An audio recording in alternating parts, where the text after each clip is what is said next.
SEP Fanfic Readings presents 1,000 Words by Olive Juice 28. Chapter 45. Tea and Sympathy. Breathe, Hermione. Harry grabbed his best friend by the shoulders and stared intently into her wide, panic-filled eyes. It's just tea. I know, the curly-haired witch flapped her hands in nervous frustration. I just want it to go well, and I don't want Draco to regret doing this. And I don't know how to talk to Narcissa Malfoy. I've told you, she's changed tremendously from the woman we used to know, or used to think we knew, he amended thoughtfully. I'm not sure how much of her sneering, cold, elitist demeanor was really her, versus how much she was simply expected as the wife of Lucius. Hermione pulled herself out of his hold and started pacing the drawing room. The coffee table was laid with an elaborate tea service, Creature having pulled out all the stops when he found out not one but two of the Black family descendants would be visiting the ancestral home, 3 if you consider Draco as such. The silver teapot gleamed in the late afternoon sun as it streamed through the airy curtains, and several platters of cakes and tiny sandwiches sat beside the dainty china cups and linen napkins. The helpful house elf had even enlarged the low table so as to fit everything comfortably, and so all 5 of the adult guests would have easy access to it from the chairs and sofa grouped conversationally around it. He had also made a batch of biscuits specifically for young Teddy in the shapes of dragons, snitches, and cauldrons. Andromeda is so excited to see you. Harry continued his attempts to calm his frazzled flatmate. And I know you'll love Teddy. You haven't seen him since Christmas time. He walks and talks a little now, too. Hermione nodded absently as she continued to wander around the room. Narcissa really is quite lovely, and I know that she truly wants to get to know you. She doesn't hold to any of the bigoted blood status nonsense Lucius was so adamant about anymore. I promise. He paused for a second before adding, You know, she's probably just as nervous about meeting you as you are about meeting her. At this, Hermione finally stopped wearing out the carpet and turned to look at Harry.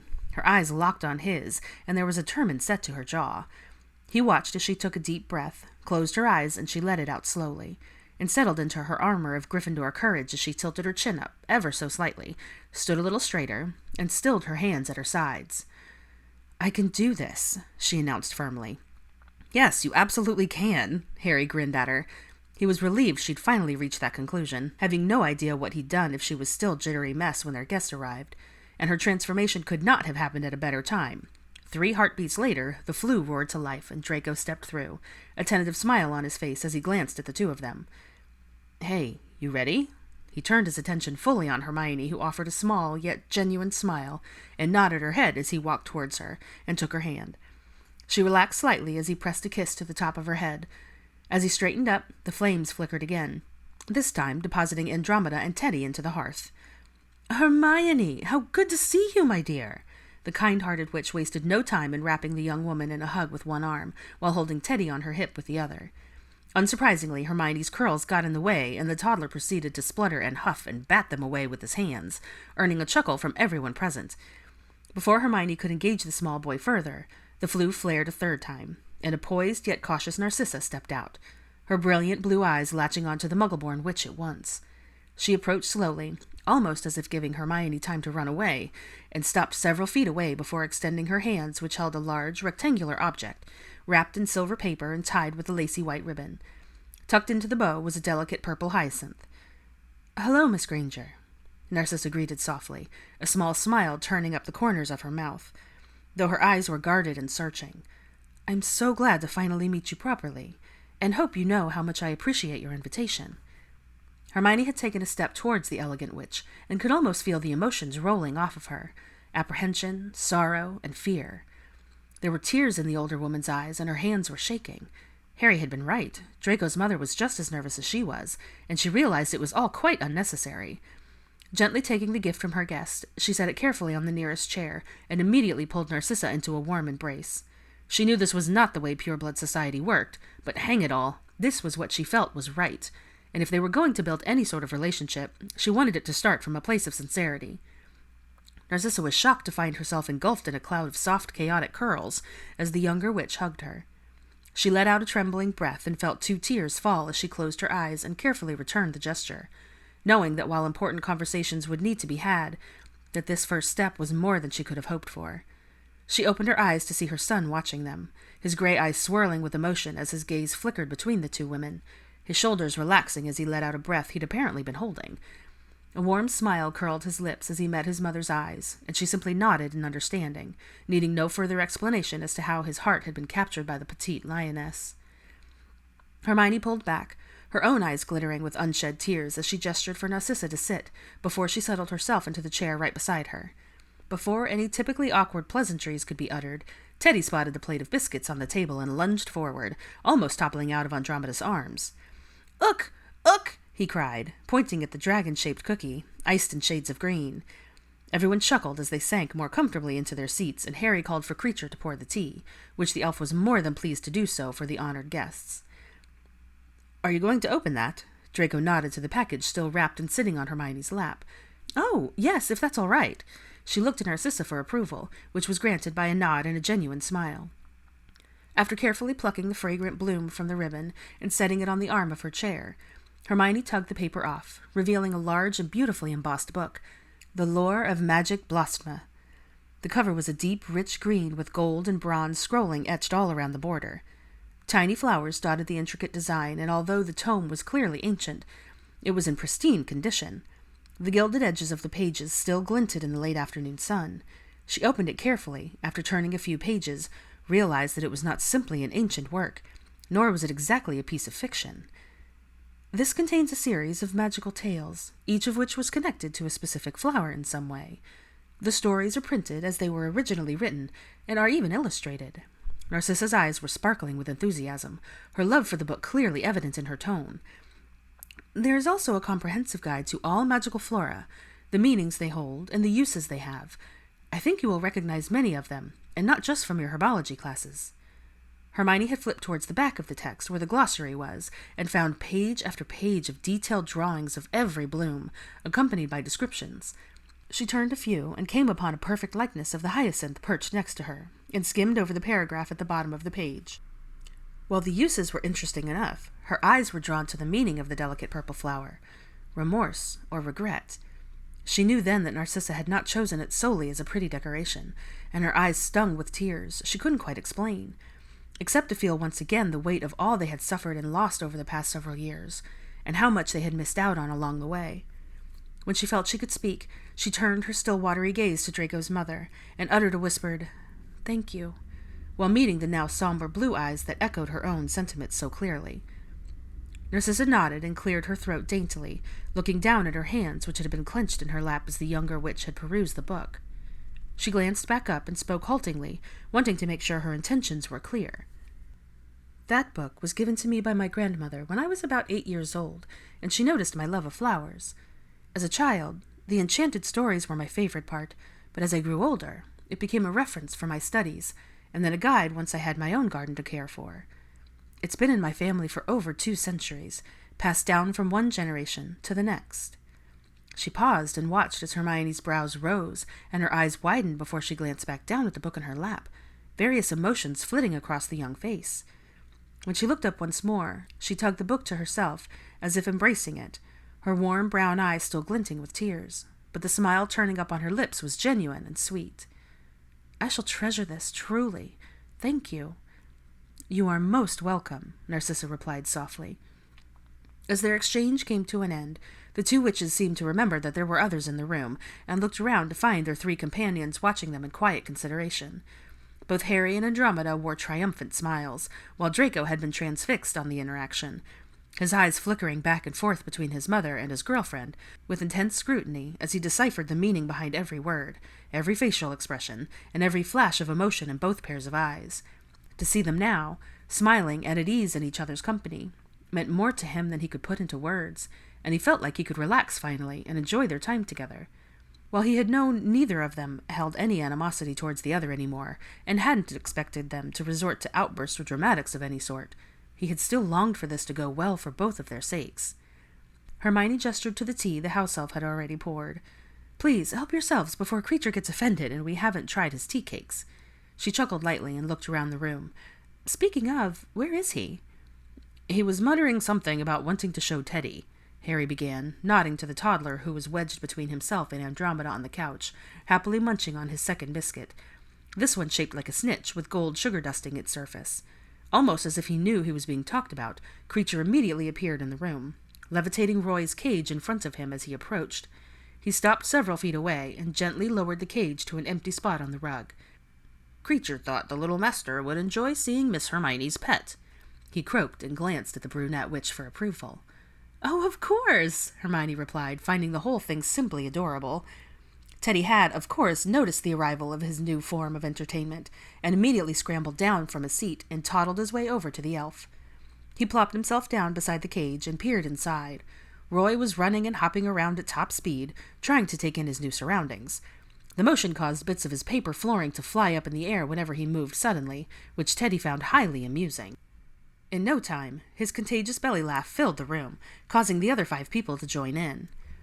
With introductions completed and any awkwardness overcome, the group settled into lively conversation with topics ranging from Harry's latest mission to the 8th year's recent game nights to examples of Teddy's antics, and finally, to what Draco and Hermione were potentially considering as their next steps once they left Hogwarts.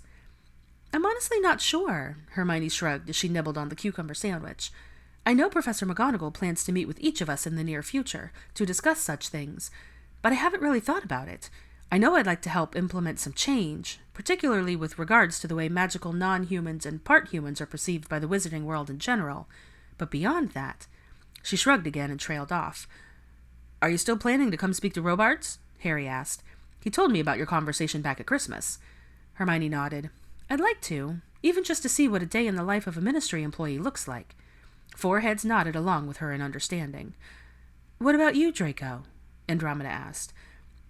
"I've still got 2 more years of probation," he replied, a small frown creasing his brow, "so I'm not sure what that will mean.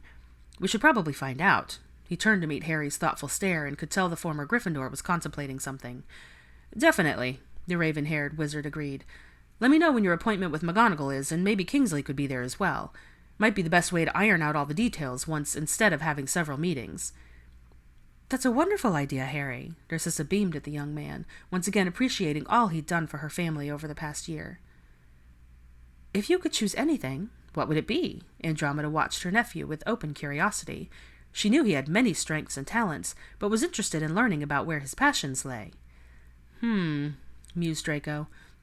"Some days I think I'd enjoy doing something with potions, since that has always been my favorite subject. I like working with ingredients, tweaking things, seeing what different reactions can be coaxed by the addition or removal of certain parts."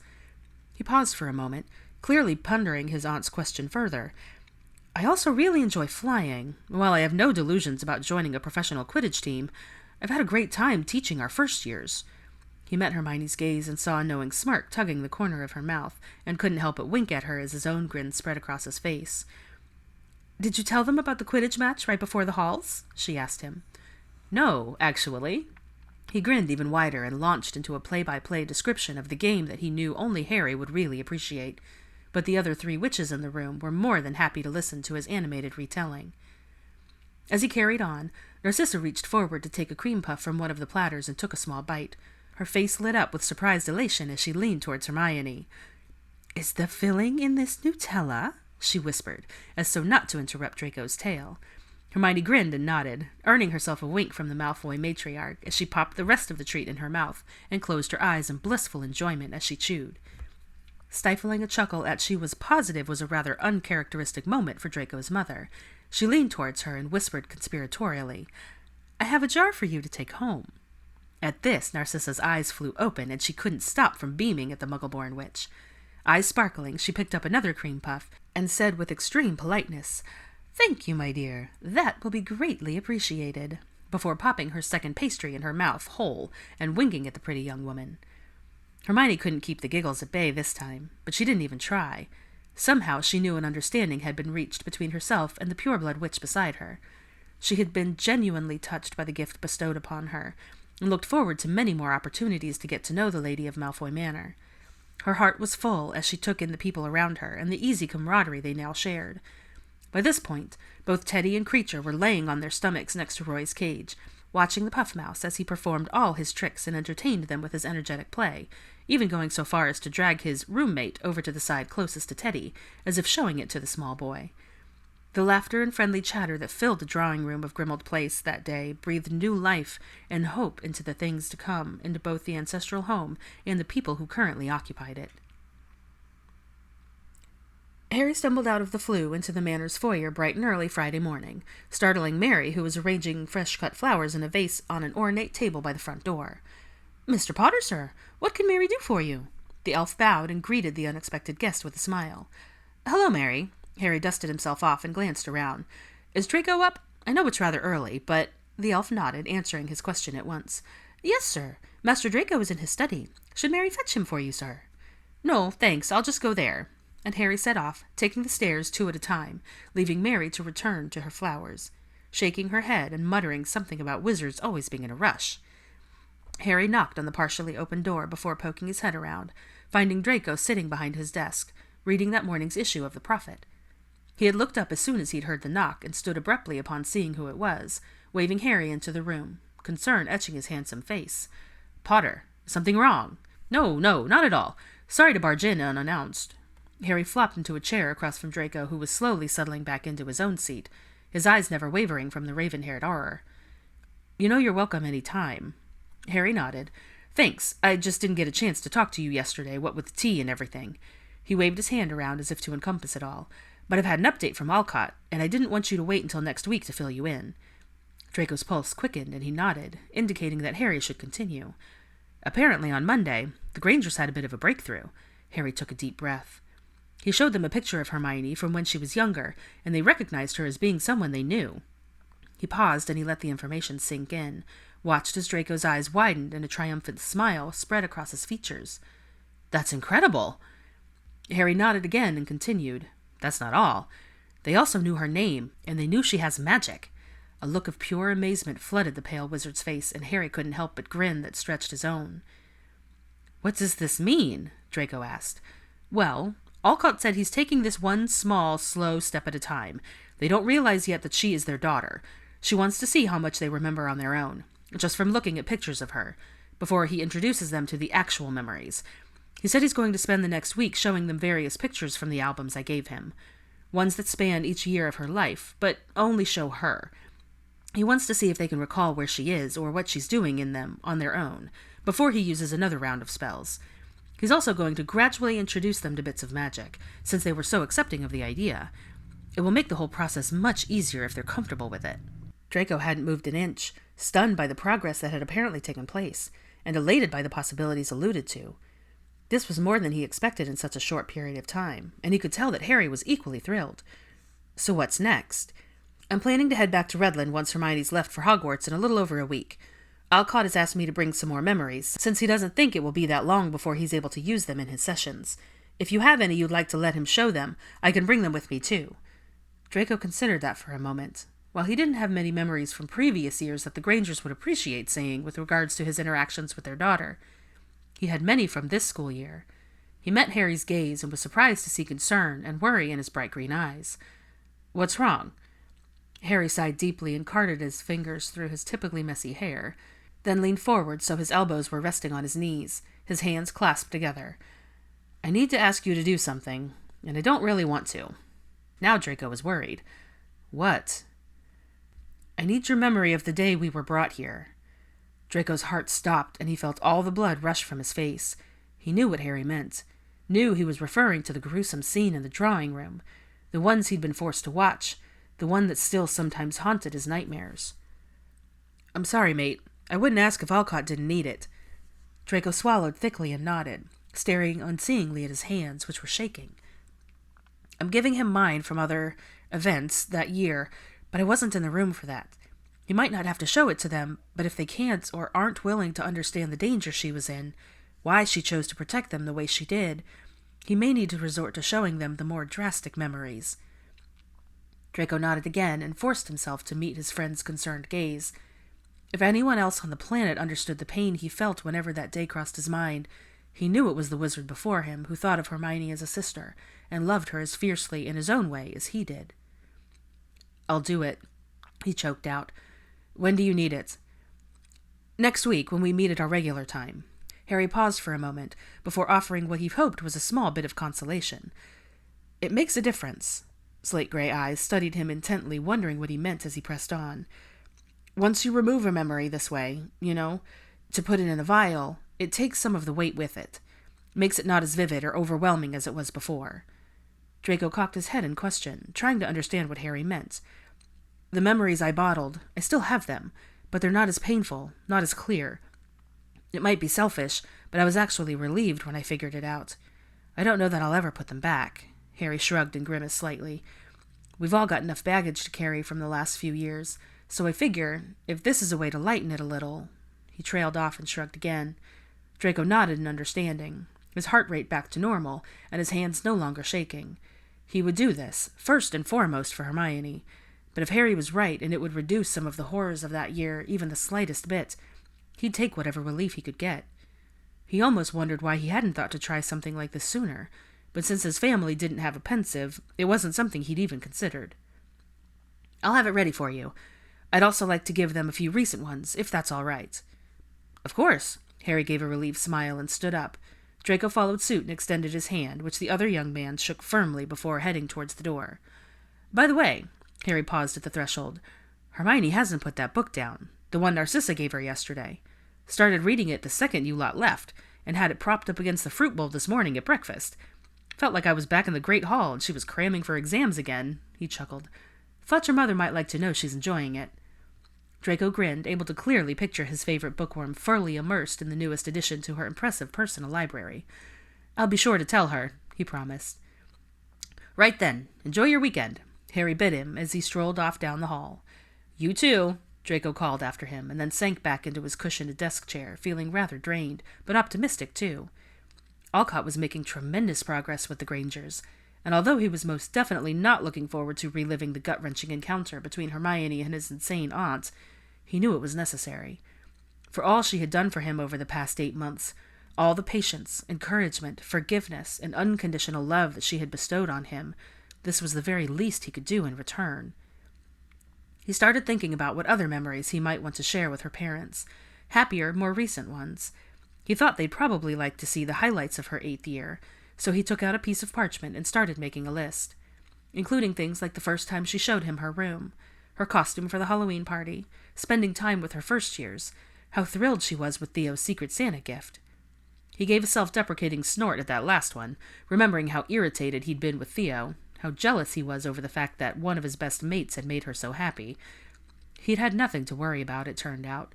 He let his mind wander a little as he continued making his list, deciding at the end that he would request Harry's help with one final memory for the next time they met.